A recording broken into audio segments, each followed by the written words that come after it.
What's What's up? going on? What's going on, everybody? How y'all doing? What's happening? All right. Getting used to this new look, man. Getting used It's to this good, new look. man. Got to look like a That's little pretty portal good. over there to the right, man. Look like what? Little secret portal somewhere, A man. To little a secret. different Oh, universe. yeah. You know where it's going to. Yeah, you don't Dive know where it's in. going to take. You going to dive in there? You going to dive Might in? go into might leave Earth and go to Mercury, bro. You know what I'm saying? Hey, well, that's where we're going tonight. What That's I for did dang there, sure. bro? I see that, man. Yeah, man. You've been working on your little Little puns and stuff, man. You know? Yeah, connective. bro. Yeah. Yeah. Like, yeah, man. All right, guys. Thank you for joining us. Welcome to Local Musicians. XP. All XP. right. And the Echo. We have the Echo XP. Echo. Thank you for joining us tonight. We are here for another episode of Chop It Up Tuesday. And we got a lot of the regulars that are already in with us. What's going on, Mr. Lamatina? Mr. Lamatina was at my home this morning, 10:30 a.m. for a little drum excursion, as we say, man. Okay. And There you go. that was a lot of fun, man. It was a lot of fun. I like when they bring questions. It's hard to, if you're just going off sometimes you're going off just gets boring. I like questions. Don't you wish students would ask more questions? Is that why is that such a lost thing where they just they are they shy? Do they not understand that that's part of the process, or what? I usually get these questions. Can I do this? Mm-hmm. And I'm like, okay, your question should be, should I do this? Technically, you do anything, right? Yeah, Doesn't mean that's that like you're they gonna did get last all night. Hey, technical. like they did last night. They just did anything. Like they There's a did last video, night. bro. There's a video from that night from last night Is there where really somebody was what? playing something, and you can see my face going like this. Don't do this, and they stopped. I was like, no. But I was again, like, why would they post? Man, anyway. All right, yes. let's not go there. We're going to keep it positive. I think it was an inadvertent post. The post was from somebody else, but the particular person who played on another instrument. Oh, okay. I was like, what? Don't do this. Okay. Yeah, I don't know. But it was a great lesson. We worked on some ride cymbal technique. And he brought a cymbal over that he just got in that was real nice, and we were checking that out. And he held it down last night, man. They had a good shuffle going and everything. Okay, had a good shuffle, had some great stuff. They got turned around, so it was kind of funny because he got turned around. We remember when we were in the back and we noticed it immediately. We're like, "Uh-oh, John's turned around." So no big deal. What's going to happen? The thing is, it's going to happen. How do you get out of that? So I was trying to think back to my days of, especially when I was playing, started playing up tempo with cats, and I would get turned around instantly. Right. And so I started to think about, how did I learn if I get turned around, how do you get out of that? Right. Because Joe was clapping on 2 and 4, giving the 2 and 4, but when you hear it one way, it's almost impossible. It's hard to break out of it. It's almost impossible to hear it the other way. So I just told him, I said, man, you just break down the quarter notes, just play quarter notes, and no matter what you're thinking, if somebody's giving you where the 2 and 4 is, just get your hi-hat on 2 and 4 and just roll with it, and then eventually it will click in. But if you fight it, it's game over. If you're trying to flip while you're still trying to play your stuff, it's impossible to get back on. So I thought that was pretty interesting. Is how did people learn how to get back on 2 and 4 if they get flipped over? So that might be something we talk about maybe at the jam at our session. Right. Maybe we'll talk about that. But I thought that was pretty cool. So yeah. So yeah, man. Let's see. You got a gig recap? You got a gig recap, bro? Talk a little bit about this past weekend. Look like we got some comments coming in. So I got some adoring fans, some family. Don't worry about that. will come in, but we will talk about the wheel sessions with Pat and Ronnie Elliott that happened this past Saturday. And we'll also talk about the gig in Virginia that we had, which was really interesting. That was a lesson in a lot of different stuff, man. That was a long day. So I'm going to discuss a little bit about what happened there. But man, I'm thinking since we have our guest here and we're doing a part two. I've got part two with Mr. Darryl Reeves. I think we're going to go ahead, bring him in. We're going to talk about this stuff, and then we can discuss some of the other stuff after that. How's that sound to you? Does that sound all right? That sounds good, man. Get to the nitty gritty, bro. Let's get to the nitty gritty, man. I don't want to keep my man. I don't want to keep my man waiting. You know what I mean? So, right now the only thing is, let's see here. Falgu has the third spot here, so I cannot bring him in, correct? Because I can't get to. Let me see if I can get to him. Nope. So I'm gonna have to X. I'm gonna have to kick Falgu off, man. Kick Falgu. Falgu gonna have to go and come back in, man. So Falgu's gonna have to. You could try. Falgu's gonna have to leave. Yeah, because it's where he is. He's down below, where some of the setting stuff is, right? Oh, okay. So Falgu's waved by. He'll come back in. He waved by. Yeah, Falgu take off. Okay, Falgu, go ahead and log out. I can't log for some reason. I can't log you out. So, there you go. All right, now we can do it. All right, and with no further ado, the man with the plan. Hey, man, you look like you came to the light, man. You came to the light, man. You got a nice little. I was wondering, bro. I was like, I didn't know if you paid, you pay all your light bill last week, or did you get partial? You got half of it. You know what I mean? Man. So, hey, man. He's repping the shirt though. Look what he got on. I see. Everybody go to the back of the bus. There, I'm telling you, man. He's gonna be a part of the team, man. He's coming. He's right there. He got the light, got the shirt. What's going on, Mr. Reeves? How you doing, man? Hey, man, I'm glad to be here, man. Glad to be here. Yes, sir. Yes, man. Sir. So what's some of your thoughts from last time? I mean, anything you want to share before we jump into it? Something maybe you not particular. We were talking about Diary of a Bandstand and brought up experimentation. Right. So I can, talk about that a little bit, because I just realized, just thinking about it, when I was at the University of New Orleans, that's kind of like where we started with the experimentation with Lou Margully. And I remember that I actually have a beat tape that we did where it's like we went in the studio and he just came down to do this. I think we might have had a gig, but he just came down and was just kind of hanging out.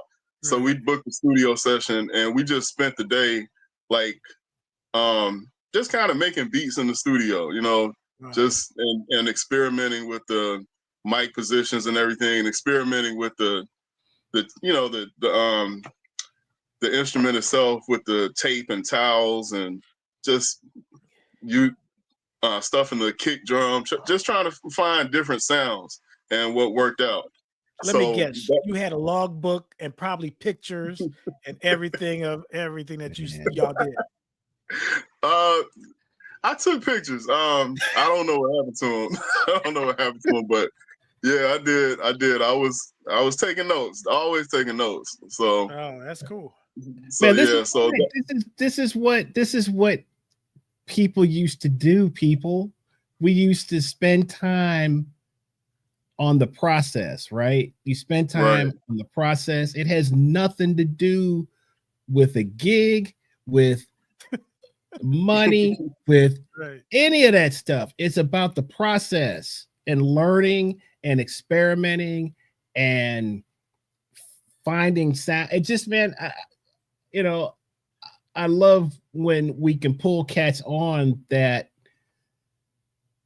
had that frame of mind and still have that frame of mind, because you still have that frame of mind, but it's just a loss. It's another thing that is, everybody's so concerned about everything either being, bright, shiny, and perfect and lined up, but they miss the process of cooking. You got to cook the food, right? You can't, and when you cooking the food, you try this seasoning, you try that seasoning. Oh, that's too much salt. Oh, I need a little pepper here. That music is the same thing, man. And that's just something that I love it when we can talk about these things, because that's what made music great. You know what I'm saying? Yeah. And like one thing about me that I've done, since then, since that time period, but just studying the instruments, like there's a difference between a Steinway and a Yamaha as far as a piano is concerned. Preach. And then the basses, I learned a lot about the Fender basses of the late 60s and the 70s, and the Rickenbackers and the kind of the Hofner basses. Just each instrument, like each category, what's the difference between a Wurlitzer and a Fender Rhodes? What's that sound difference? All of the electric pianos, the electromechanicals as they call them, of the 60s and 70s, just went back and researched all of that stuff, just trying to figure out how did they get these different sounds, where did, and I think I'm a sound person. That's always been a big part of things. So for me, like for instance, Rudy Van Gelder, with Blue Note, with his piano sound, that was an artistic piano sound. It's not like he just threw up some mics and got that sound. Like he actually worked on that sound to get this particular kind of piano sound that was like had never been heard. Like that's a signature of his that he came up with, and people are still trying to figure out what he used, what kind of mics. He was secretive about the stuff that he used in the studio. Nice. And so like when I look at the history of Blue Note, like that not only was just a label that was innovative as far as delivering jazz that was going on in the scene, but also just the sound, the techniques behind how they recorded it were like proprietary, like and it was something that was artistic. Like Rudy Van Gelder considered himself an artist. So like we get in the studio now and just kind of want to get those same kind of results, but have done no research into trying to figure out, well, how did they do this in the past? If we want to, continue to use those things, like use those as tools to express what we want to express now, So that's a big part of my development, is just not only studying the music itself, but what, like some of the basses that they use. Like, what if Paul Jackson had used a fretless bass on Headhunters? It would be a completely different type of sound. You mean to say a 6-string Ken Smith can't solve all the problems? Right. Don't start, man. Don't start. Don't start. Don't start. I'm about to hit some people in the chat right now. Ken Smith. Don't start. Don't start, man. Don't start. With some Bartolini pickup spray, you can't do that. Yeah. So yeah, like all of that led up to me with the Mercury album, and I had done a lot of research and just in different areas worked on my sound as far as the saxophone is concerned, and was trying to I was making something inspired from the past, but just trying to add a little bit to the current state of things. Yeah. Well, let me ask you this. Why, for our younger listeners, why is it important to do so much research on how your heroes or how people that came before you may have gotten certain sounds or technique? Why do you think it's important to study that kind of stuff? I mean, for me, just to know. I mean, because in certain recordings, it's just about the knowledge of knowing this stuff and knowing how to differentiate what's truly going on. Like, to me, a lot of people will listen to recordings and they want to get a certain kind of sound, and they're not realizing how much the technique behind it made it sound that way. So, because I come from a producer mindset, I just want to know those things in the background and know as much information. Like when I was studying with Alvin Fielder, like he had so many recordings, and we would listen to we were studying the sound of things as well, and so there were certain times like when I would ask him, I was just like, why do the drums sound like this, on this recording? But like, what do you prefer? What's the right way to do bebop drums? Should the drums be open and ringing, or do you mute them or whatever to get this type of sound? It's just knowing that information. Like that's part of the sound of the instrument. Like Coltrane, another one who experimented all the time with sound. Like he was notorious for going through mouthpieces and going through reeds and trying to find the sound that he was looking for. And then he eventually became on something that was like, distinctly Coltrane. Like, it when you hear it. And so that to me is part of the searching process. Is not just about licks and, learning how to craft a solo. It's about the whole thing. Like, what kind of sound are you trying to present?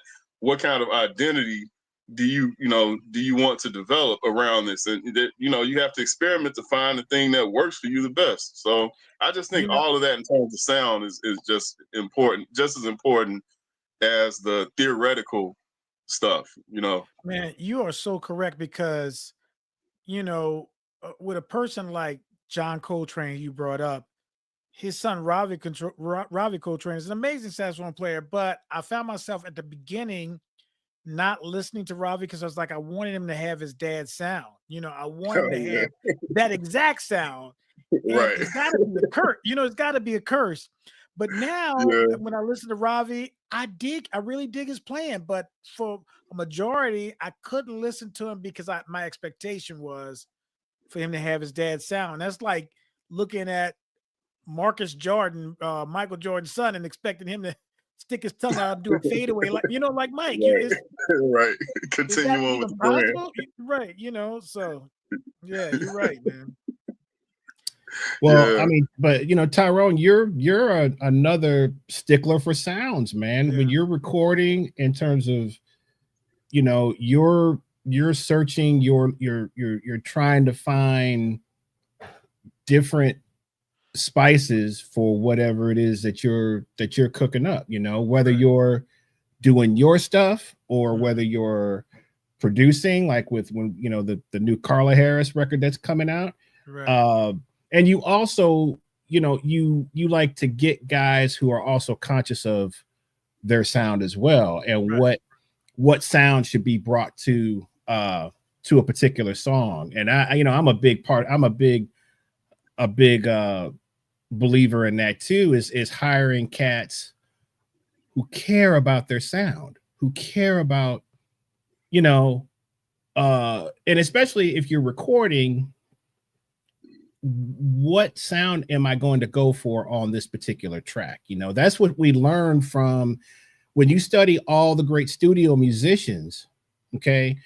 That's what you're checking is, why did they use this sound on this song? Why did he choose this? Now that could have been from them, or it could have been a suggestion, or it could have been the producer or whatever.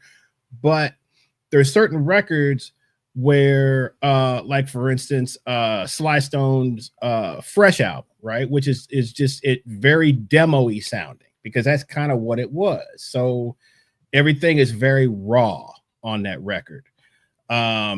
It's not like a polished type of it's not a produced thing. It's more of that raw sort of concept where he was going for a completely different thing than, let's say, maybe a couple years later, Earth, Wind, and Fire with Maurice White with That's the Way of the World, where that song, that record sounds it's very, you can tell that there was a lot of thought in terms of the production, and it was slick without sounding slick. But those things, those are what you learn when you study all those great artists, man. You look at sonically, the Beatles sound like a garage band. They first record sounded bad. Right, and that's fine because you use what you have. Sometimes that's what you got. It's not all about. As they got along, you could hear Abbey Road's everything in there. Right, everything starts to grow, and that's another thing I love. I don't know, you guys can talk about this too. Is when you check out a particular artist, I love to hear how they got to a certain thing. Like everybody's we could take Stevie Wonder, right? If you listen to Talking Book or Music of My Mind, and then you kind of hear the gradual increase in certain things through the next 4 or 5 records, he would have never got to Songs in the Key or any of that stuff had it not been for those earlier records of he didn't probably know, he's just trying to go for what he's kind of hearing, but it's the growth of an artist is what's important. And that, Darryl, I think is kind of interesting, man. In your situation with Diary of a Bandstand has, I would say, like, it's definitely a not in a bad way, but it has more, it's a lot more complexity in terms of some of the compositions that you're doing, and just the jazz, the whole like texture of, you're coming from a little bit more of a balance of straight ahead and then some groove. But then when you get to Mercury, you're definitely dealing with like funk and hip hop, and you're coming from a completely different mindset, man. So we talked about Diary last week. Let's talk about Mercury. And I gave that record a listen, and I hadn't heard it in a while. And I just kind of want to, we talked a little bit last week about your thoughts on how you sort of conceptualized it, how you chose the musicians. But when you were sort of writing for that record, what did you already have some things that you wanted to do, or did you guys write as a band, or how did some of those songs come up? And why Mercury? Why the name Mercury? Oh, okay. Well, okay. I'll start with the name Mercury. It just had to do with the fact that I'm a Gemini, and and Mercury and like astrology is like my planet. And I at the time I had been studying like Egyptian history, and then how Greek and Rome, and the different. So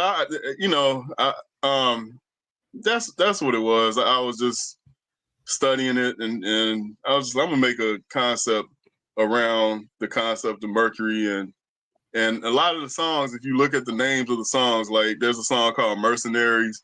There's a song called Retrograde, which is Mercury retrograde.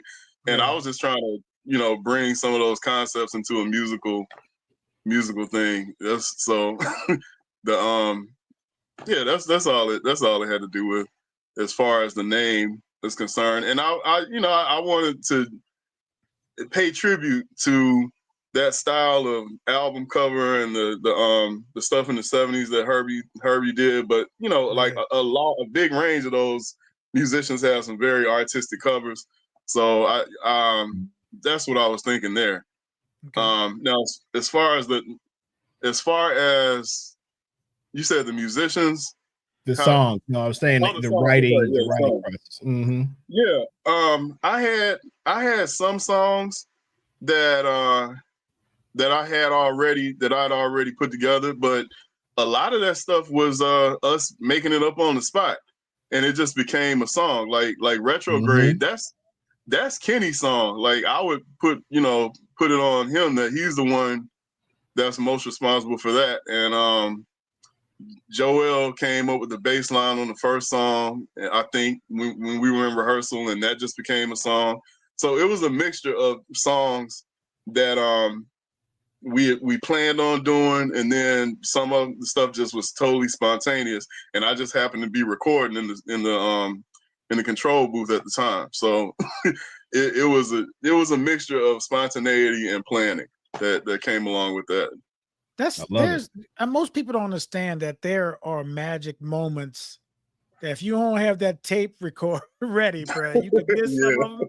But I come in, I write a lot, and I'll come in, I'll tell Chris, I was like, man, I have a concept. And Chris, I can see him processing it, and he'll try it out, and then he'll say, hey man, what about this? Right? Mm-hmm. Now I could get my ego in the way. It's like, hey man, I wrote this song, bro. Like the gang beat, you know what I'm saying? But no, I'm like, okay, first of all, I'm not a drummer, but concepts are important. So if I have a concept, why am I hiring these cats? And there's sometimes where I might overrule or something, whatever. But man, I was just listening to Love Is a Game, and Chris, you did this cymbal thing right before the second A section. I had never heard before. It just came on my Spotify playlist. I just put it on whatever, and it just popped up. I was like, dang, where did Chris do that? I didn't even think about that, So those kind of things happen in the session.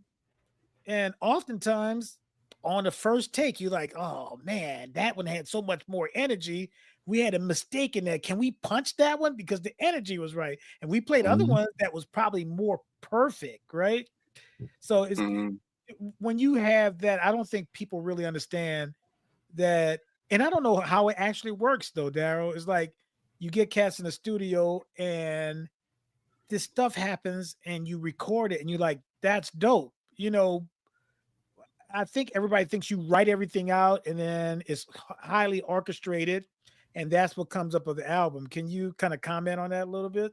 Yes. I mean, going in, I had a plan, but it was kind of like, just playing with the cats after a few times, was just messing around. I was just like, okay, something, I'm going to try to capture these moments that we have just kind of playing around because they actually are potential songs that, could, and that is what happened too. We had some covers that we did, and then we had songs that were just like Dark Matter. That's the song that Carmen Rogers was on. That was just a drum beat that Kenton was playing in the studio. I came back later and added all the other instruments on top of it. So, and that became a song. So, but you recorded it though. He was just playing the drum beat, but you had to record it. Okay. Yeah, I had a recording. Like we did probably about 6 sessions in total throughout the course of a year. And the whole time it was just like me getting in the studio, set everything up, press record, and just left it recording, So that was real important just to smart. If I could catch something. Yeah, catch something that they had done.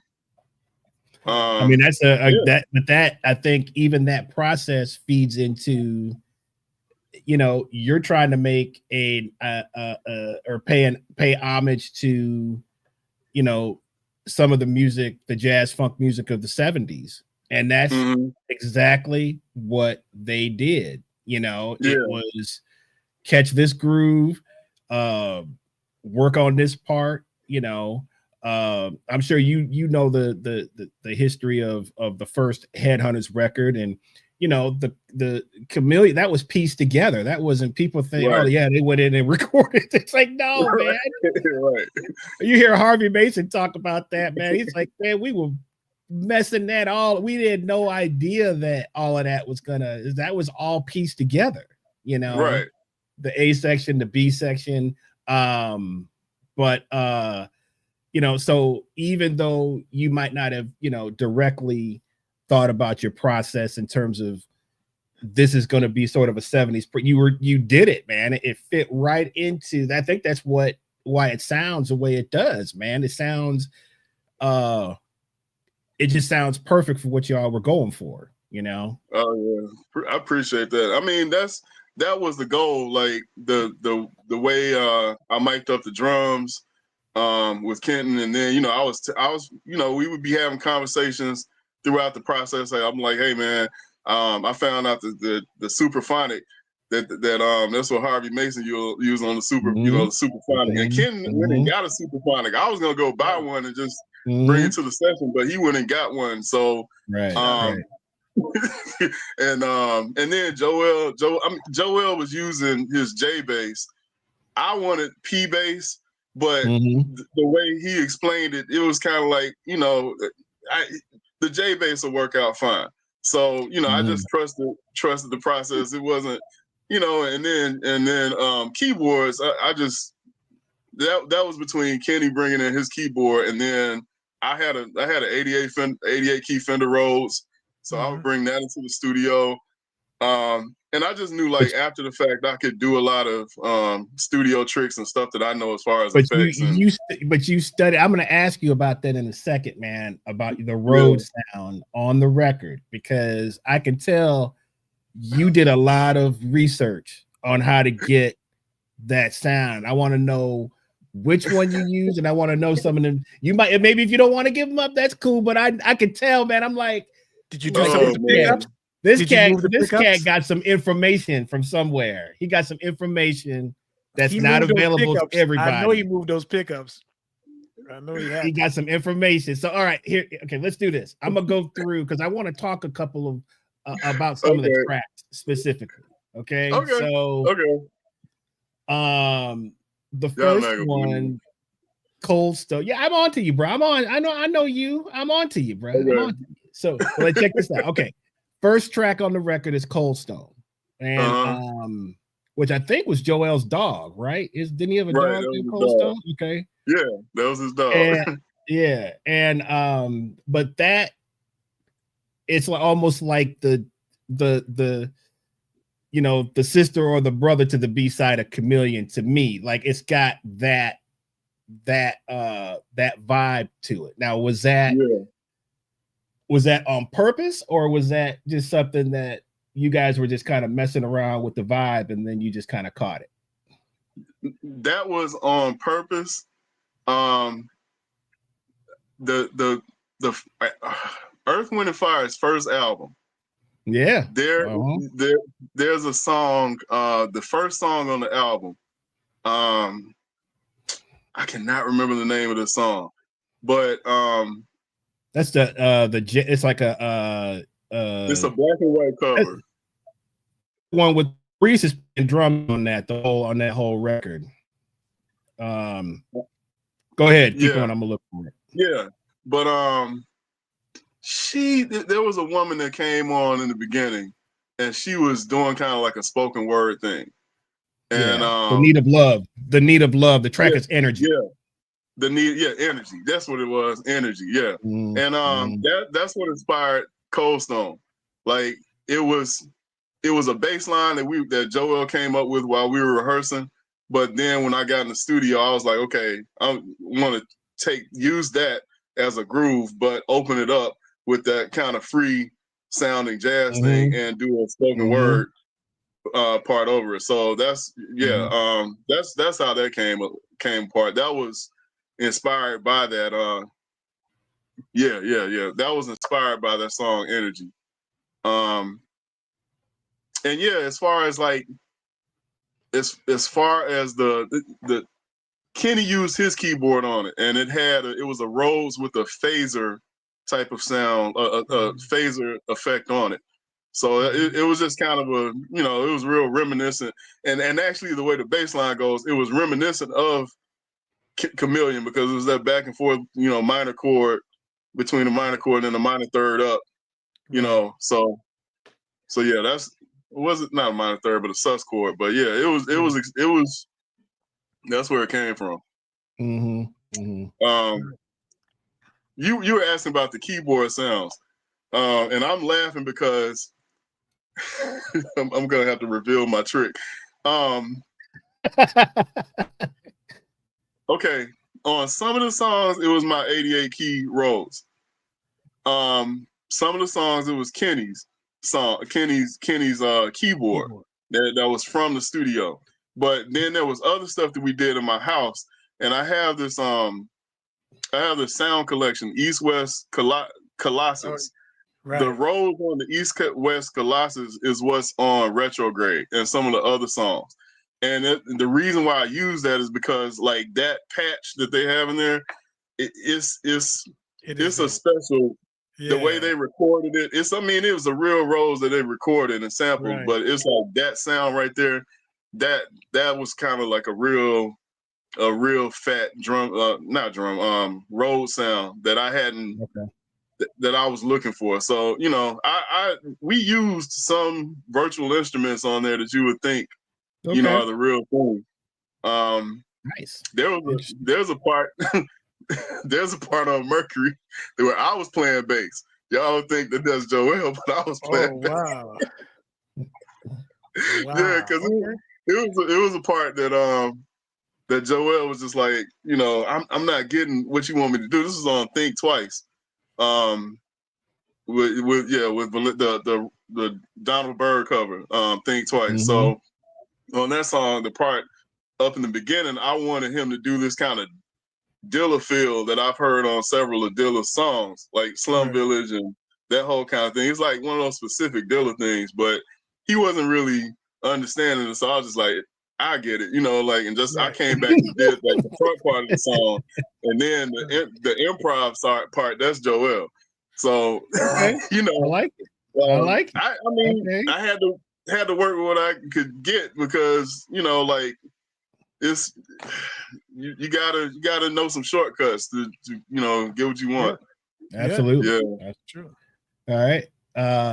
What about the next track is Southern Lights? Okay, so that is very interesting because it's a 5 with the 4 underneath it, which is something I love to do. So and I like playing underneath odd meters in 4 because I feel like the listener, it gives them a chance to lock into the groove without thinking about what the time signature is. That's a trick that a lot of people have used. It's not like, I certainly didn't invent it, but it gives the listener an opportunity to lock into something while something is, kind of cycling around or whatever. So that was a cool. So how did that, was that just another thing that was a groove that just sort of, you guys were messing around and something just kind of happened, or did you write that?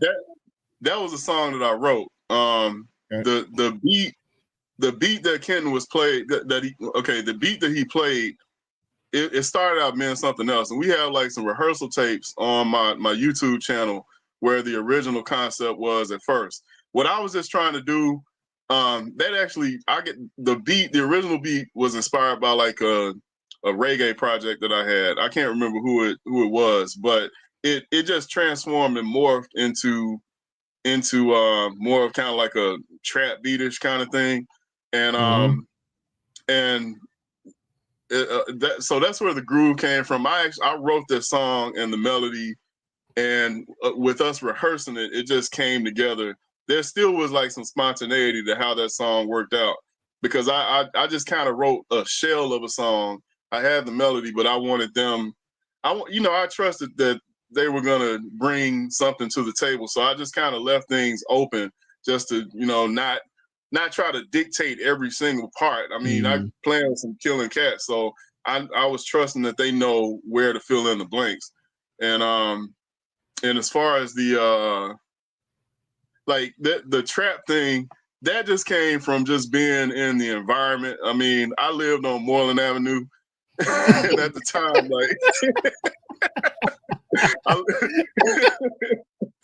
and I remember like from 2008 to around 2012, I remember the beat slowly slowing down, like through the months. This was like every year I would hear the beat get slower and slower and slower, and then more bass. Just so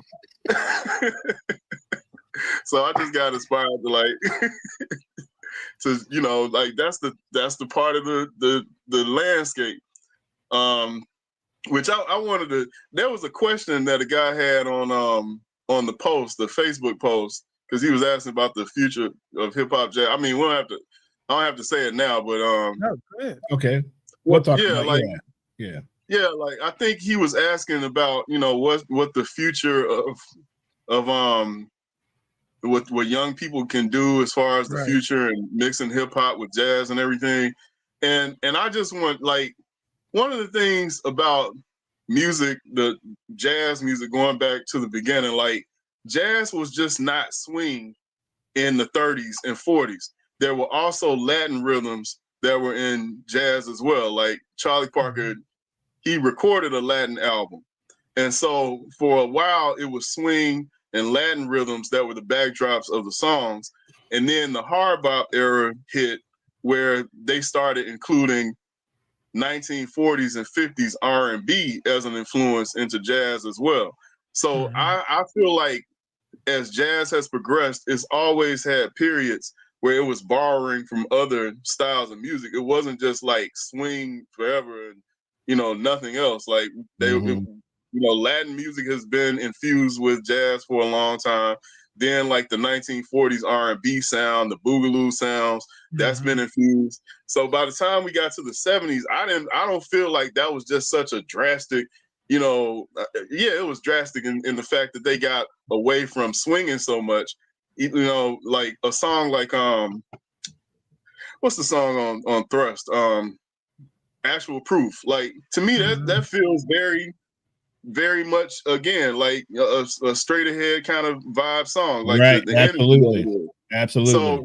So I just felt like, you know, in this new 70s era where a lot of people were just kind of, you know, putting their nose up to it because they were expecting the 60s and back as far as jazz is concerned and just all swing. I mean, there are other styles of jazz that have always evolved. And what, you know, the 80s brought about smooth jazz, the stuff that Bad Plus was doing, you know, mixing with rock and Brian Blade and Fellowship. There's I just feel like there was a talk that Malcolm Gladwell gave about the spaghetti sauces. He did this about 20 years ago.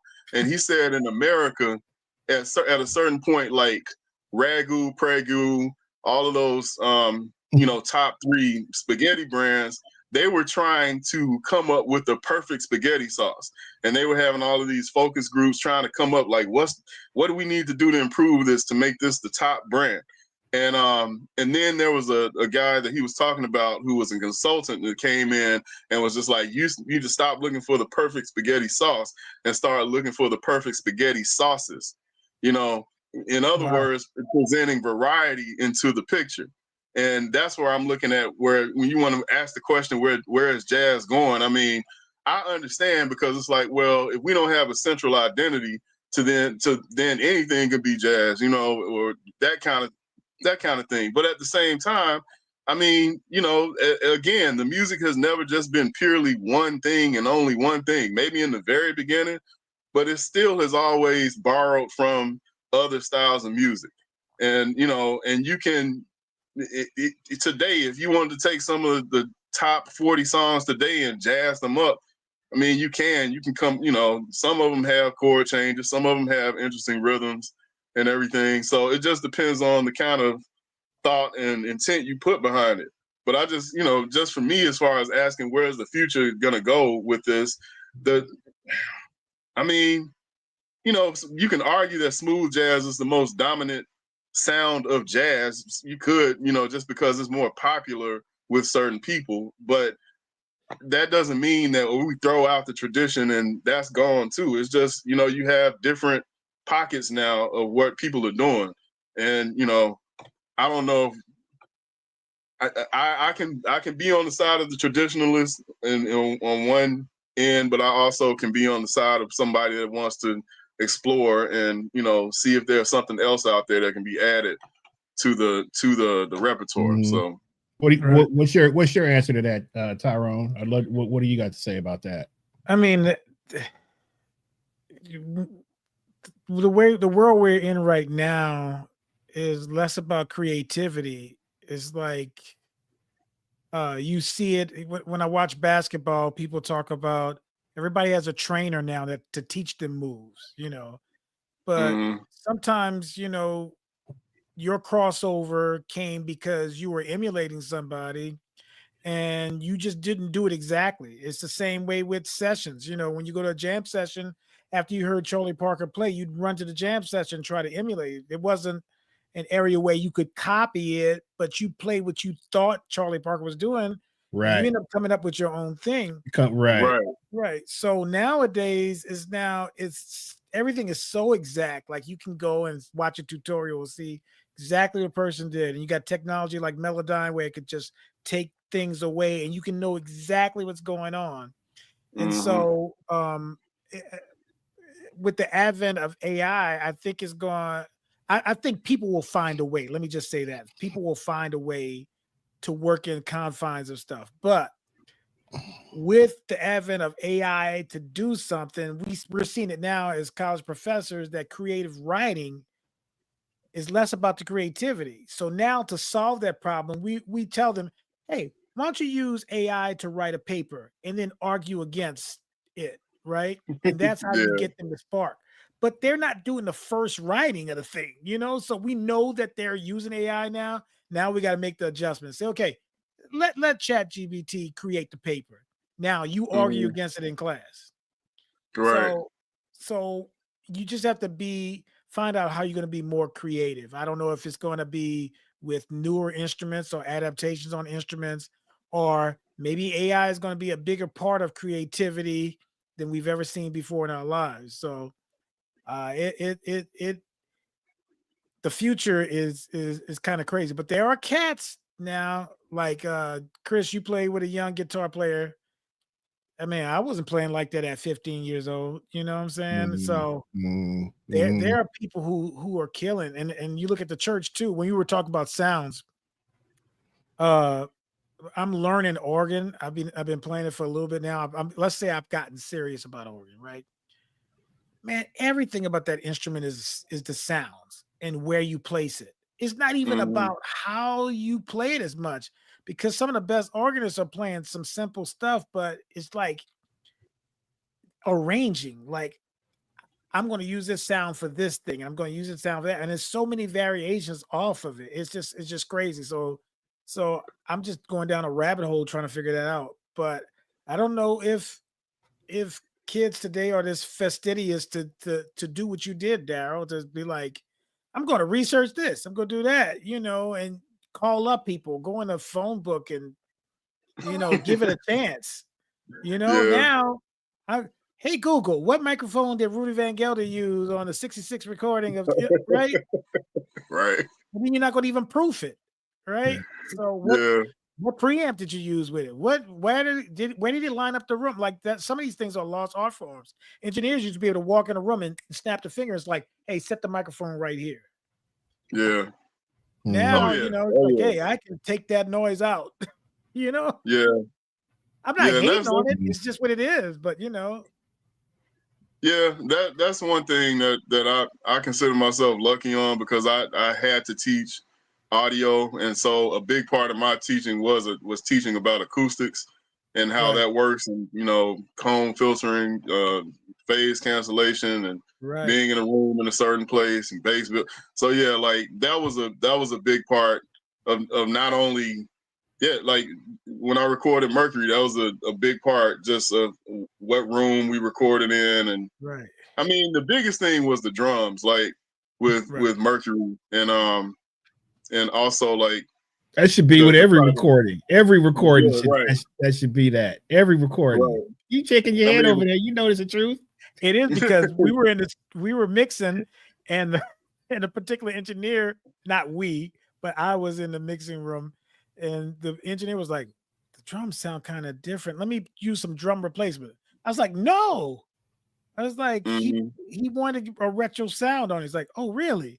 I said, yeah, leave it alone. Don't touch it. He's like, oh, yeah, didn't he put some t-shirts on and some other stuff? I was like, yes, but I think late 1990s, early 2000, it was like the years of the producers. Like, Timbaland has had much to do with the success of Missy Elliott and everybody else because of him. But Timbaland can't get a job. They're not paying producers anymore. Remember when the producers get a lot of money? They're not getting that anymore. And engineers, man, they will stay in. They don't know how many days that cats have tried to figure out a kick drum and a snare combination. Just working on those two things. I mean, days. barely eating, drinking some something with, you know, some what's the stuff that people Enfamil. Well, I don't know what it was, not Enfamil, but that's, you know what I'm saying. Just to find a right kick drum, and I don't think that kids have the attention span to do that anymore. And certainly there's some, definitely, but you know, they don't really have to though. I mean, they can, you know. It's Marley Marl said somebody stole their sounds from the studio one day. Remember that? Marley Marl was in the studio. He left his hard drive in there with all the sounds and stuff, and somebody stole it. I can't remember what the rival group, hip hop group, took all his sounds and used it on the next album. I'm like, oh, yeah. All right, okay, all right. Let's go back to some of the tunes here. So, one of the tunes that got a lot of airplay, man, was Every Time I See You, right? Yeah. With Gwen. That's almost like an instant classic, dude. Because that was all of the, you know, that used to get a lot of play on, you know, here in Atlanta on CLK and but any kind of like urban like jazz or you know, progressive jazz. I don't know what were they calling it in the 2000s. There's always a name for you know, like urban they always have some different names, so I don't know, but the you know, all of this, and I'm sure when you were getting play in London, on so talk a little bit about that track, man. Actually the first time I heard that track was on a Woody Shaw CD. He did a big band arrangement of it. Okay. Yeah, that's a cover. Okay. That tune, wow. I heard it on Woody Shaw, and I looked on the album cover. This was like back in '99 when I bought this CD, and I think the name of it is Rosewood. I think the name of the CD is Rosewood. But I listened to the sound. That song I just love the song. And I found out that Anaje Allen Gums wrote it, who was he was a pianist on the recording. So I was like, okay, he wrote the song. So I had always planned on recording that song, and then we finally got in the studio, recorded it. Gwen, I got in touch with her about it, and she came and actually laid her part on later to that song. But when I had to get clearance to be able to use it, what did I do? I went and paid for the license, and then Anaje Allen Gums hit me up on Facebook. And so like he was like, yo man, I want to talk to you about it. I was like, okay. So like I gave him my number, and then he called me, and we talked about it for like an hour and everything. And he listened to the whole Mercury project. He passed away like a few years after that. So that was crazy. That was crazy. But I hadn't realized that it was actually a Roy Ayers song that Anaje had written for Roy Ayers, and then later he did a big band version of it. So, oh man, good thing you paid the licensing on that bad boy. You never know who's listening. Oh yeah, you gonna pay those licenses. So, right. So yeah, like, hey. So just curious, man. What did he have to say? What did he have to say about you recording the track? Oh, he loved it. He dug it, and he was like, it was one thing where Gwen, when we were recording it, Gwen was just like, man, I don't know about these lyrics, man. I'm gonna have to do something. And, you know, she like flipped one line or something from the original lyrics, and I was just like, I don't think it'll be that much of a problem. And then, you know, but I got on the phone with Ajane, and he was just like, yeah, man, I see you flip this. You put a little different lyric right here, man. You know, you're not supposed to do that, but I guess it's okay. So wow. And so I was like, all right, man. But yeah, like I kept in touch with him, and you know, and talk to him periodically. He was a cool dude, man. It was just real, like, you know, that was something that I discovered while I was at Jackson State, and I never would have in my wildest dreams imagined that I would be talking to the dude that wrote the song eventually, you know, or that it was gonna, you know, take off the way it did. But like Gwen's voice, the way she sounded on there, it was just like, you know, that was absolutely amazing. She, to me, sounded like, you know, like a mix between her voice and like young Michael Jackson or something. So it just worked out in the end. Wow. Yeah. Unbelievable, man. What about Peach Lady, man? What that sound that you play with like that kind of, what was Well, wait a minute, but you talking about the intro, the harmonies on the intro? Well, I like the Are you talking about his sax? I'm sorry, you talking about his sax. Yeah. Oh, I like that. Can we talk about the harmonies on the intro first? The African. Yeah, go ahead. Start there. The African harmonies, man. Because I was like, this is sound like some, because it sounded like some pygmies stuff. It was. Okay. It was. Yeah. No, that's actually on like a pygmy recording that I had. I bought that when I was at Jackson State too, and from Bebop Records, this recording of pygmies. Because, you know, like I remember that Herbie had used the pygmy thing on Watermelon Man. Right. So right. so I was like, okay, listening to that and the Roots on Things Fall Apart, they did something kind of like the pygmy the chants that they do too. So I kind of had that in the back of my mind, like I want to do something with that one day. And so yeah, Peach Lady, Watermelon Man, it was a straight tribute again to Herbie. You know, I'm just trying to come up with my own thing. The singing part, like the melody, the way I was playing, it was actually inspired by Erykah Badu, the way she sings. Like Erykah's one of my favorites.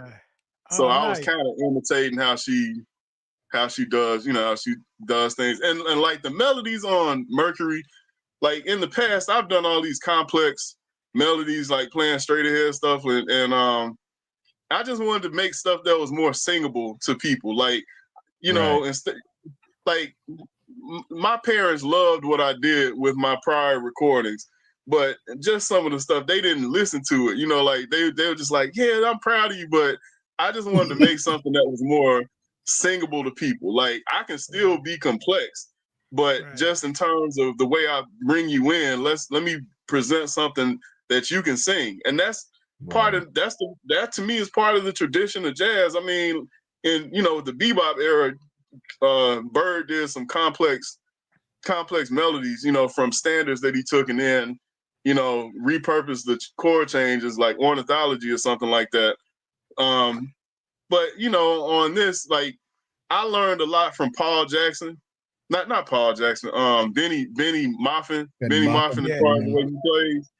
Yeah, like I was studying the way he plays, and I was just like, it wouldn't even make sense on Watermelon Man if he just came on just burning and just playing, eighth note the whole time. Like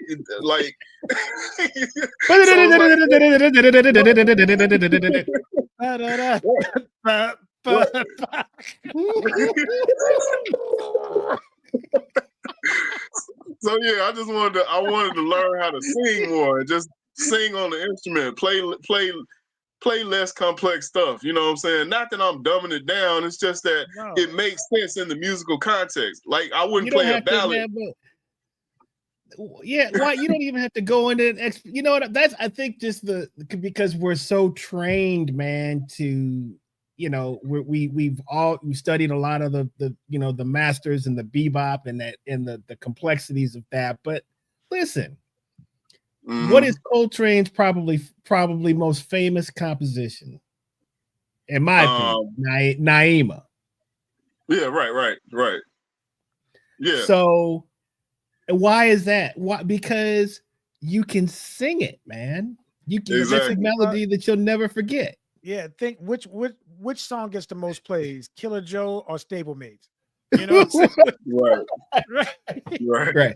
No, I love me some Stablemates. Now. Don't talk about Stablemates, bro. Don't talk about Stablemates. I see Stablemates out of this, man. That's a simple question. I say which one gets the most. So Look, it's true. And there's nothing, and they both have their place. That's kind of like what you're talking about, right? Right, exactly. Both things have equal weight to them, man. That's I don't understand. It's like he had a revelation. Like I can play the most complex thing, but people may not get that, and people may be proud of it, but they're like, I might not get that, So sometimes simple is best. I mean, best is the word. Like simple is best. We tell us when you listen to people play, like, okay, so Chris has been working with a young man, Space, on saxophone playing. It totally has taken his playing to the next level with Space. Right, right. Now, you can say, yeah, you can play a lot of notes, and certainly there's times for you to play a lot of notes. But what is best for this thing is play with good rhythm and space. Have a conversation. Right. That trumps everything. That trumps the most complex dialogue you ever have in life. Because if I want to solve a problem, I don't want somebody says, the tangent cosine to this. I want to say, hand me the wrench. Something. You know what I'm saying? Just give me something simple. I just listened to an Art Blakey interview, man, where he said, if the audience has to think about what you're doing, you need to rethink what you're doing. That's straight from the words of Art Blakey, man. And and obviously that's you take that with a grain of salt, but you know what he's saying is that's why you can put on Art Blakey and the Jazz Messengers at 8, 9 o'clock in the morning, and it's gonna soothe your soul. Or you can put it on at midnight, it's gonna soothe, because it's a feeling. It's not you're not in your head. You know what I'm saying? But there's a lot of stuff that you like both, man. I think what's wrong with with both of them, both worlds can exist at the same time, which is what you're proving, man. You're proving it with your music. Oh, thank you. I mean, like when I was in college, I saw Bob Berg perform, and God you talk about a lot of notes. Rest in talk peace. about a lot of notes. Yeah, but that was the first time that I watched somebody set, and it was just like, okay, I understand this, but everybody else here is just sitting up here like looking around, and because this dude would like for like a straight hour, nothing but eighth notes, runs, like hardly any pausing. And everything, and I'm not saying the cat wasn't bad, but it was like you're gonna do a whole show with nothing like but runs, like for a straight hour, and I was just like, nah, man, like they didn't do it like that. Bird didn't do it like that. I mean, like when you listen to Bird play Lover Man, you know what I'm saying? He's not going crazy on it. He's really playing very expressively and having space and and different motifs that he's playing with. A run was just a sprinkle, not a whole solo. So we've seen this, set that standard set for so long, but we're always trying to up the bar until we just playing notes and notes and notes and notes and notes, and it's like no context anymore. It's almost abstract. And then just considering the people that came to see you, I mean, there has to be some balance there. Yeah. Some balance in the set, like some variety, so people can, that's just kind of how I see it. Like, just try to strike a balance between. Yeah, I think that's what you look at Miles solos on, like on So What and stuff like that. Even though he had those, iconic John Coltrane and Cannonball. Yes, Cannonball. And I find myself singing Miles solo the most, right? Now, Cannonball, I love Cannonball, right? Coltrane just hit you with a wall of sound. There's no way you could sing all those individual notes, yet it still was constructed where you could sing it, right? Yeah. But it seems like Miles was just so much more singable, and he didn't care that the other cats were playing it. He might have encouraged them. Everybody have their own sound, but I think that's so cool about you, Darryl, is that you have your own sound. We could tell who you were and where you were, and the construction of your music. It was just so fresh, man. It was just so good to hear. Like you could be deceptively complex, right? Like some of these songs on Mercury is like, it's like you laying down on a blanket or something, but it's like Egyptian woven cotton. You know what I'm saying? It's like a lot of strands that's going through it. So if you think it's one thing, if you take another listen, you might hear some other stuff. You might hear intricacies in it. So I really dig that about the project. There's a song on there, Solstice, that I did. And that one, like, if you did the polyrhythmic 3/4 thing the whole time, like it's straight locked into that. Like it's just the way I did the song. And those are the kind of things that I was trying to do. It's like, okay, I'm gonna put a simple melody over this complex chord progression. But not something that like we've heard a lot of that, and it's cool, but nothing wrong with it, but just wanted a memorable motif. To me, goes a lot further than some line that only we understand as musicians. So I want to touch on something that you also just said, because you as you talk about laying the melody over the 3/4 polyrhythm and how that worked through that whole the Solstice tune. I found a lot of the music, man, you found something that you did not expect to hear, which balanced the track out. There's a track that that Rashida is playing on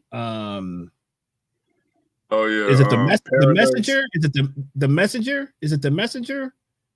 That's kind of like a funk. You kind of got this funk thing going on. Yeah. And then and it's like this, like, it's like a slow, it's like a the snare, I think, is only on maybe beat 2 or something like that. But it's like a slow funk. But then you have the flute over the top of that, man.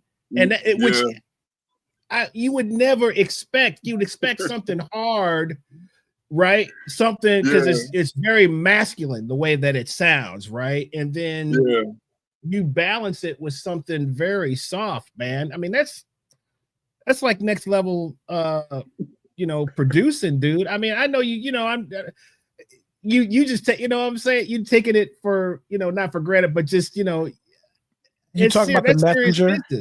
The messenger, that group. Yes. That was that I mean, what you said, that's exactly what I was going for. That's what we were going for, just to pair things up that you wouldn't really expect, and just bring a balance to, okay, if it's very masculine over here, then let's add and one thing, just Valencia that sang on Peach Lady and Think Twice.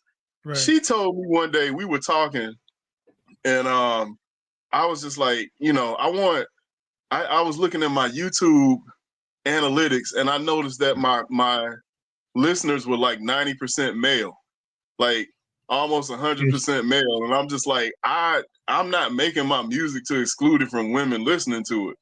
Now, she said to me, Darryl, women don't listen to like that kind of stuff that you playing. She's saying women listen to whatever they're going through in the moment of their lives. That's what they're listening to. So she was like, if they're having a good relationship right now, they're going to be listening to good relationship music. If they're going through a breakup, they're going to be listening to breakup music, Mary J. Blige and stuff. And and I was just like, okay, so you mean to tell me that all these bebop lines and all this stuff out that has no appeal? I was like, it has no appeal, like not, and I just I'm feeling that right now. I'm feeling that. Girl, that ornithology is something else. I'm studying the birds, man. Right, I'm just like, so you mean there's no women out there that just want to come and that's not true, but Like, she got up. I mean, but there's something to that. Not the cute one. There's something to that. Though. I have a few women friends that actually sing complex solos. They listen to jazz and they actually sing some of these solos back. So I'm like, okay, like I know they exist, but I can understand where she was coming from. Right. And I was just like, okay, I'm gonna consider that, because when I want this project to come out, I don't want it to just be, all the dudes are listening and no women are listening. I wanted to try to see if I could balance that out. Your boy figured that one out. Who? Rob Glasper. He figured that. Oh yeah. That one all the way out. He figured that one out. Oh yeah. And but I don't think it's not like it's because there's always that thing of you sometimes you don't want your male friends to know that you listen to X, Y, and Z, right. because it's not, it's Chris? It's not cool. I mean, I love me some soft rock. I love me some soft rock. I love me some soft rock, man. So I'm not even ashamed. So, but I'm saying, like, sometimes it's like we act like we don't listen to ballads, or we don't listen to, we don't get in our feelings, bro. We don't live. The only time you listen to that stuff is when your girl broke up with you and stuff like that, and then you listen. But you have to have some kind of, just like you were talking about earlier, man. There's cats that like both sides of the coin, Mm-hmm. But if you don't, I mean, that was another thing that cats thought he was crazy at the time, man. But when you bring up Prince, he figured that out. That whole femininity, that, I mean, he wearing makeup and stealing your girl, so it's like, if that doesn't tell you something, I don't know what does. So, but I think your album has a nice balance of but again, that dual thing, man, you really hit on that, dude. You really did a good job of balancing that out. That's a perfect segue, because I want to know that success of that album.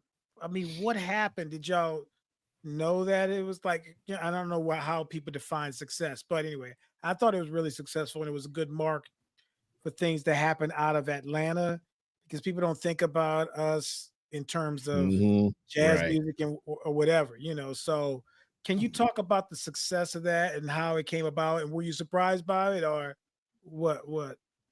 It's like I was surprised. I wasn't surprised because I knew I had done a lot of work to lead up to that point. And, and it was like a lot of planning I did, not just on the music end, but the marketing end. And so when it first came out, like I had all kind of stuff going that I was, I was doing some stuff on Twitter that, I had a method that I was using to get people to hear my stuff. And and I did press releases and sent it out to like all of the blogs and everything like that. And it just kind of slowly rolled in that, people were listening to it. After we did Mercury, the Dill Aquarium, I did a mixtape called the Dill Aquarium mixtape. And that actually got me more attention than Mercury. It's like that brought a lot of attention to Mercury afterwards. The Dill Aquarium, it was like a Dilla tribute that we did, and we did like 7 songs. But that kind of helped bring in more attention. And we did like a live thing at Apache, where that's on my SoundCloud, where we did like a four Herbie songs. So, like the thing is I think at the time, like, even though I was telling cats, like, man, like, I'm putting a lot into this. It's gonna, it's gonna work out. But just it man, I don't want to. I'll just say, like, I was very thankful for the work that Kenny, Kenton, and Joel put in. Like, I'm forever grateful. But they also had things going on, and I could just kind of see that it's like, you know, I don't know how long I'm gonna be able to hold this together where we just, you know, continue to work like there, you know. So just I was trying to make some moves to you know get more funding, and just, you know, like after a while, like a year after that, maybe 2013, 2014, you know, I had a baby coming on the way. So, you know, I just kind of I had a lot of stuff I was dealing with. I was going through a divorce, and and then I, you know, had a new situation that, you know, and eventually I had a baby coming on the way. So that's kind of how things just kind of took a pause. Just But life. Just life, yeah, man. just Life happens. But you know, I'm still here with it. Like I got 2 projects I'm working on right now, and just continuing with the same process and everything. But it's just like with the cats, like Kenny sent me a message a few years ago, and he was like in London, and he was just like, "Yo, man, I'm over here in London, and these people are asking me for my autograph. Like I had no idea we had that kind of impact." And I was just like, yeah, we had this kind of impact. Right, you know, like we went far. Like, and Kenton used to always call me. He was like, "Yo, man, this cat hit me up from Japan." Like, they call me, you know, and I was like, "Yeah, man, we, you know, I put some work behind it, you know." So could there be? I know you're doing other stuff, but could there be a Mercury 2? Yeah. I mean, yeah, definitely. I've already started working on that process. So whoa, okay. So a second part to Mercury, and I'm also working on it's just kind of like a big band thing that I have that's pulling from it's pulling from some songs that have been sampled by hip hop artists, and I'm just I've been working on that, you know, on the side. So I'm just continuing with the thing just after so long. I kind of took a hiatus, a long hiatus, not just from the music in particular, but I have a visual art. I'm a visual artist as well. That's a whole other thing I don't even really talk about. But I've been studying animation for like the last 10 years. So I've been working on that as well, just as a thing that I just want to do for, you know, before it's all said and done. Just want to, you know, go for that as well. But now I'm bringing that all together and just working on the next phase. So beautiful. So yeah, man, that's Darryl. That's so great. Can you talk real quick about your relationship with Sam Yee, where you could be at Churchill and performing and stuff like that? You know, a lot of people. Sam Yee passed on, but you, Chris, a couple other people were like a staple. And I know that Sam like respected what you did and allowed you to do whatever you, Russell, you know, everybody to just create in that space. So can you comment a little bit about that? Yeah, I mean, you know, just I'm very thankful that he gave me the space to be able to, you know, to come in and do my thing. Like you know, I the first time I played at Churchill was with Rodney Jordan in 2003, and that's when I met Sam, and you know, and then I came back to Atlanta, and because I would sit in with Russell, you know, Sam just got to know me, and I would go and just try to talk to him, feel him out, to see where he was, and you know, eventually it became, you know, came cool. We were cool, so I guess through the association of playing with Russell and just coming in and sitting in at Churchill, he was just, you know, real open. I was like, hey man, can I get on the schedule for this? And, you know, and we did the gig. The gig was cool on one of those Saturday nights, and it just kept going. So whenever I needed to get something going, it was, you know, it was cool. And what I wanted to do in that time period, I went and bought like 3 cameras, and I just wanted to document the process. Like on my YouTube channel, I just started documenting the process, because I feel like what we had going on in Atlanta was just something that was just waiting to get the attention that it deserves. Because it's like, man, this I don't see any kind of like just huge difference between the cast in Atlanta and the cast in New York. Like Atlanta has its own thing here, and it just needed, and just needs to be acknowledged more. It needs more media behind it. I think just to push things further, and I know that's what direction Sam was trying to go in. So I just hopefully that his dream is fulfilled by us pushing forward, and people on the Atlanta scene pushing forward to further the scene and finally get it to a place to where it's like it's recognized. Because I mean Atlanta has a lot of bad cats that can really play, and there's some heavyweights in Atlanta, and it's no reason why it needs to be some kind of underground hidden thing. And I think it's starting to get more exposure now. Man, thank you for talking about me and Chris like that, man. I appreciate that. No, hey man, y'all too. Very much. I mean, Atlanta has some bad cats, like some for real heavyweight cats, and it's like this whole, like, as you were talking about the local musician stigma and everything. Atlanta needs to break through that glass ceiling right there, because it's too many cats in the city, and so many people have moved from the north to come to the south because they've seen some of the things that we have going on here. So I just definitely. Man. But yeah, rest in peace to Sam, man. I'm very grateful that I was given an opportunity, because for the kind of freedom that I had in Churchill to be able to bring in and set up cameras and go to the board, and like I was getting fees out of the board, to go home and mix all kind of stuff, and it was like he was open for it as long as I cleaned up and put it back where I had it. It was fine. Listen, man.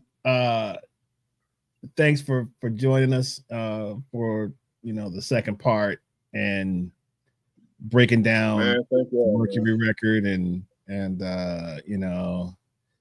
what you think, Tyrone? I think we could use this cat on some stuff, man. What you think, man? He got it's in the head right now. It's in motion, just see what hey, man.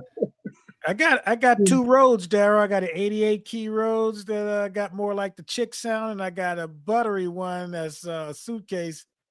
Oh wow. Well, man, and I want to say this, man, with all sincerity and all humility, is I feel like your record and Tyrone's record, FTMO, because when you talk about excellence in Black music, which we don't really talk about that very much anymore, because it's just so different now. But when you talk about what jazz music was, or R&B music was, or blues was, or funk was, or I feel like both y'all's records really are a direct descendant of all of that music, and should be celebrated for its excellence in that. And we used to, there's so many. Now it's black, white, everything is you're not supposed to talk about those things. But when you really talk about, because it's like even the greatest white musicians that I know or that I admire, when you talk about Black music, you talk about Black music, man, and the influence of Black music and the importance of Black music. And there's nothing wrong with that, and that's to be celebrated. But I feel like both y'all's records are directly associated to that, and we need more of what Black music really represents, not this garbage, man, that's going on now, and not this, when you start chasing a dollar, a dollar will turn you into a clown faster than anything else, man.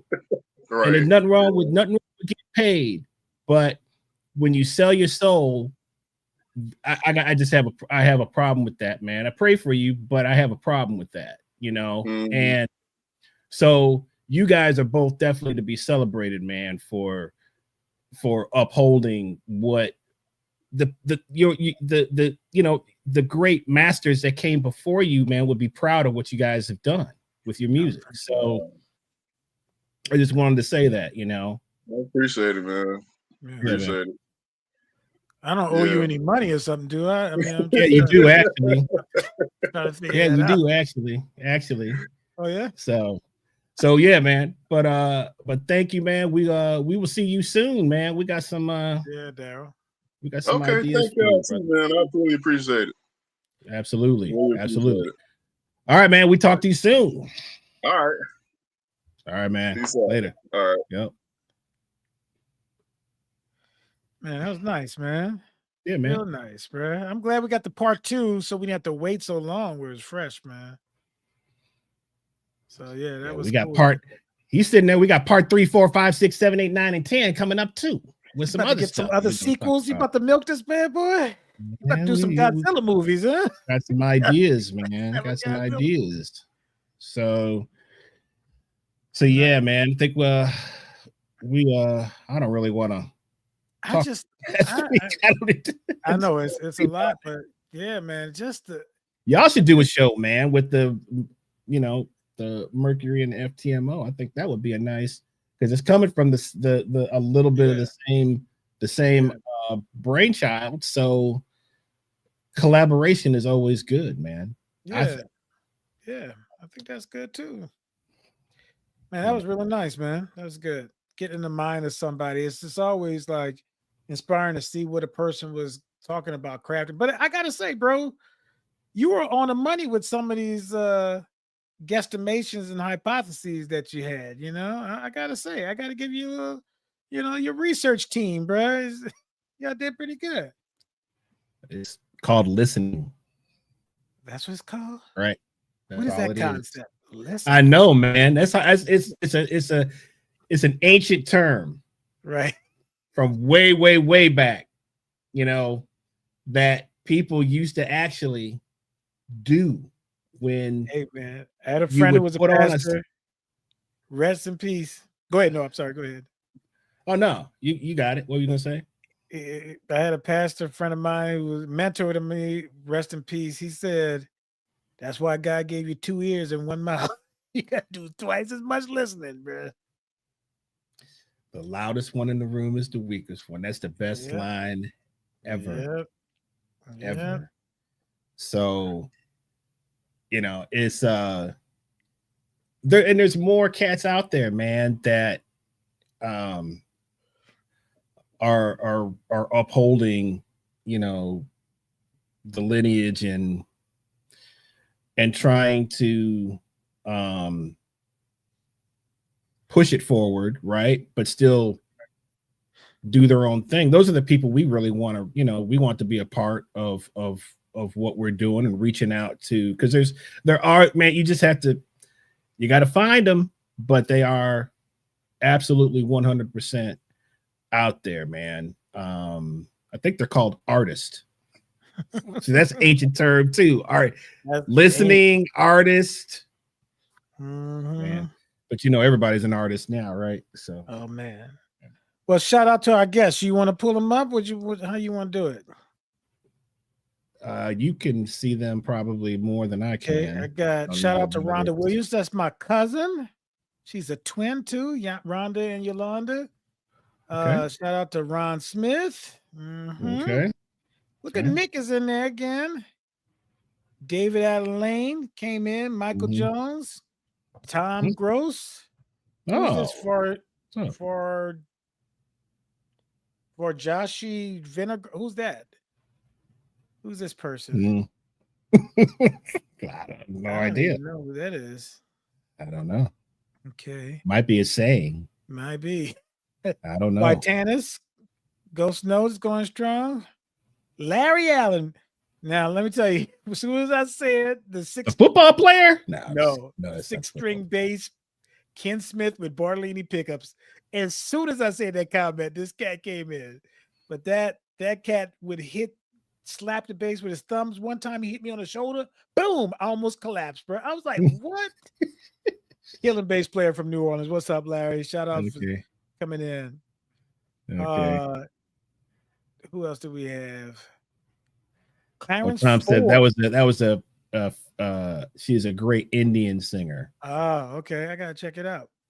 Clarence Ford, cat I knew since elementary school, bro. We had a band. But you got the whole family in here, man. You paid people to come in tonight. You paid people to come in. He was a saxophone player, former saxophone player. I wonder if he still plays, but man, we had a little band in high school, man. Matter of fact, we were the first people to get a jazz band at McDonough 35, my high school, and we got Kid Jordan to run it. It was crazy. A lot of yelling in that band from Kid Jordan. Who else we had? Heather Patero. Podhoser was in his bad boy. He stepped in and stepped out. Watch your drinks. And La Matina. Thank y'all for joining us. From India, she can scat Coltrane. Oh, I think I know who you're talking about. Who's it? You got a picture of Falgu? Let me see this picture of this. Yeah, bring up. I'm sure he wrote the name. I'm sure he memorized the name. Let me see who Tom fell in love with, man. This cat's fall in love kind of. Oh, he found a picture. Let's see it. I want to see it. Falgu. There she is. Oh, there she is. There she is. She's right there. You don't see her? Oh, there it is. Okay, I got to make it bigger. She's in up in the man. I created it, man. See. I'm sorry. Okay, I was expecting. Yeah. Okay. That's the new spot, man. I see where Tom fell in love with her. Yeah.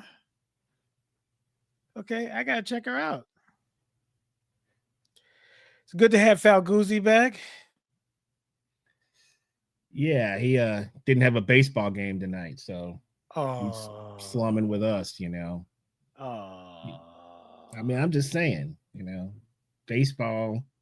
And he hasn't been at the he wasn't at the session last night either. Did you question him? He was tired. He was tired, but it like a kid told my mom, it bees like that sometimes. Bees like that. My mom is a teacher. She could when these guys don't, I was like, I need more irresponsible friends. I need cats. They don't need no responsibility. I don't need that. Yeah, Tom. I think I know who you're talking about. Bees. I've seen her. Oh, Bees that way. There you go. Got you. She's amazing. Yeah. Gross. We need to have Mr. Gross on for a part 2. Part 2? Oh yeah. It's been a minute since we had Tom on, man, to see what he's up to. Hey, Gross, I saw a DX7 in Dirt Cheap Music with 2 cartridges, bruh. I heard a DX7 last night. I asked him, I said, how'd you find that patch? They call me Debris Skinner. Man. Oh, wow. That DX7 sound. What does your hat say? 2 cartridges, bro. Yes. I'm sitting there with 2 cats from Louisiana. Festival, Nola. Oh, man. Yeah, bro. Okay. And neither one of y'all said anything. I just said it just now. I caught it. Mission accomplished. What kind of friends do I have, man? That's what I'm wondering. Friends that I got friends that don't pay attention to anything other than the Braves and him your friend, and a Hammond B3 organ. That's what I got. I got friends. That's all I got. I try to get you one of your spot, but you're like, yeah, you did. I was trying to get that mug too. Almost had it. Walk Up got that mug. Walk Up got almost had it in there, bro. I just don't have the space, man. Like, what's the measurements? I was like, bro, we gotta get it in there, bro. Even Pat was like asking, man, did you get that organ? Yeah, like, I talked to Pat the other day. I was like, man, he's gonna come play my B3 the next time he comes in. So I was like, yeah. He's probably coming in June, man. So we're gonna have him down for a week of sculpting. Yeah. So nice. But yeah, I guess real quick, I'll give you. So I, played a couple gigs with Pat Bianchi this weekend, and one of them was in Greenville with the young guitar phenom Ronnie Elliott. Man, pretty crazy, man. He's got to have a lot of friends that's adults playing. You know what I'm saying? You got to be around adults playing like that. You know, and that's well. He'll be an interesting. You know, I would like to have him on, but it's hard to explain. I think. Yeah, you got to get him some apple juice or something. Get his blood sugar. Get him some Lunchables. Yeah, some Lunchables. Get him some Say, man, you need some Lunchables and some apple juice, bro. Go sit your behind down. I don't want to hear that. No, I don't want to hear that playing no more. So, oh man, yeah, it's. I mean, you know, I guess what was I think the most or the coolest thing was that he wasn't getting lost. You know, Pat and I were throwing some stuff at him. Prepared. He was prepared. I got to give it to him. And so I'm very, very interested and excited to see how his career develops, you know, because he's got the goods, man. We got to bring him down. Let's bring him down and put him through some paces too in a different way. I'm sure that's what he wants, you know. It is what he wants. Yeah. And you know, once we, you know, we kind of, he was a little shy at first, and then we you know, we kind of broke him down a little bit, man, and just started having fun. He was laughing. We were cutting jokes and stuff, and he was laughing with us. And whole family was cool, man. The mom, Mr. and Mrs. Elliott, so great people, and very talented young man. So nice. And yeah, I'm sure Friday night gig in Virginia, who was on that? With Amari Cabral, another young, very, very talented guitar player from Amari. He's originally from the Dominican, and but he's in Boston, I believe, right now. And you know, but totally, it was cool because they were totally different. You know, which is good to see, right? Like, okay, here's two young kids that are coming from a different place with the music. So that was always, because you know, we see a lot of the same now. You know, Ronnie very, very into the traditional thing. Amari's more into the modern, so it was kind of a nice change, man. But we were so tired, man. I mean, I'd never been that tired in my life. Prep work into it. I mean, you know, you put energy into people who are here, but when you play with a person on that level like Pat Bianchi, man, it takes a lot of prep work, man. You do a lot of sacrifices. Like, hey, I'm not gonna watch TV right now because I gotta work on this music. So also you can get your ears ready to create and not just play the music, you know. And that's something you said when we did that run with Carla. He was like, man, now I just figured out where in the music I can do things, where I can explore, where I can do, and where I need to hold things together like glue. And so when you play with another person, you kind of have to find those spots that you are being creative also, but you're maintaining the integrity of the music as well and what they try to do. So, you know, but you're also up against other things that have nothing to do with the music. Nothing. And that's what, as much as I couldn't think. I was so tired, and dude, the sound check wore me out, man, dealing with this sound man and trying to bro, you know how fast you packed up and put your stuff in my car, bro? The drums wouldn't go in tune. It was just like it was a nightmare, man. Like it was, so that by the time I got to them, I wasn't as coherent as I would have liked to be, you know. And then the next day we had to drive down. You're fighting fatigue. And that's what you know, when you're doing road, it's like the flying. I'm up at, you know, you're up at 6 a.m. You're catching a flight at 7. You're right. You know, it was like, it was a trip, man. It was a trip. Right. So, but those are just the things that come along with the territory, the business that we've chosen, right? Just like in The Godfather, it's like, this is the business we've chosen. So no crying. There's no crying in music, you know, to quote another movie. There's no crying in music. There's no crying, you know? Right. So, but yeah, it was interesting. But airport hack, maybe. I don't know. Okay. We'll see. So call Uber. Bruh, somehow Uber takes me. I put in the international side. Oh yes, people are knowing about this now. Okay, should I say anything else or don't leave it? Because please don't say it, because everybody knows what they're doing. Is that the hack though? Is that the hack? Okay. It is. Me and Boone were talking about the exact same thing. Okay. Because bruh, I was like, yes. Okay, I'll fly all the time. Right. Cool.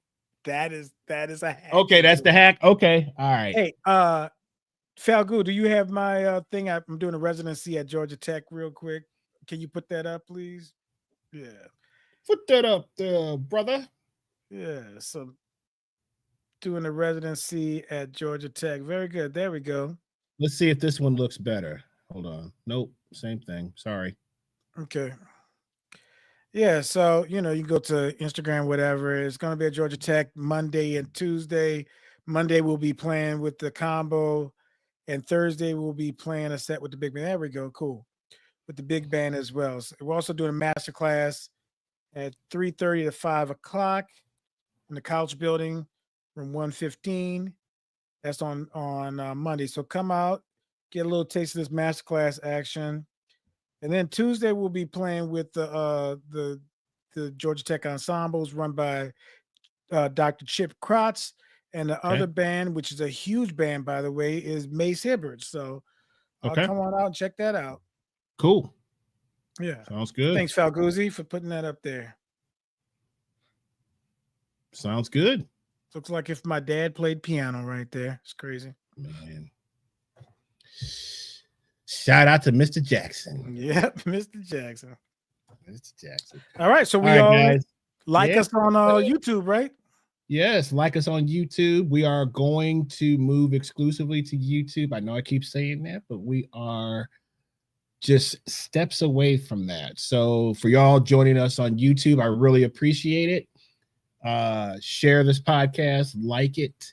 Tell your friends about it. You know, we could use the subscribers. So other than that, man, we got some more guests coming up. I'm going to introduce you to some people around the way, and we got people coming from all parts of the country that we're going to be featuring. Some legends that people don't know about, that have been playing in their hometown for years and years and years, and but they're well known where they are, and they're, you know, and we want to try to get their stories and hear what they're doing, what they've been up to, and hear their life story and all that good stuff. So stay tuned for that. Thank you for everybody for joining us. Bye, cuz. And goodbye, Rhonda. Thank you for hanging out. Tom, Nick, Falgu is here with us. Podhorser, John, everybody. Thanks again, and we will see you guys next time. Bye.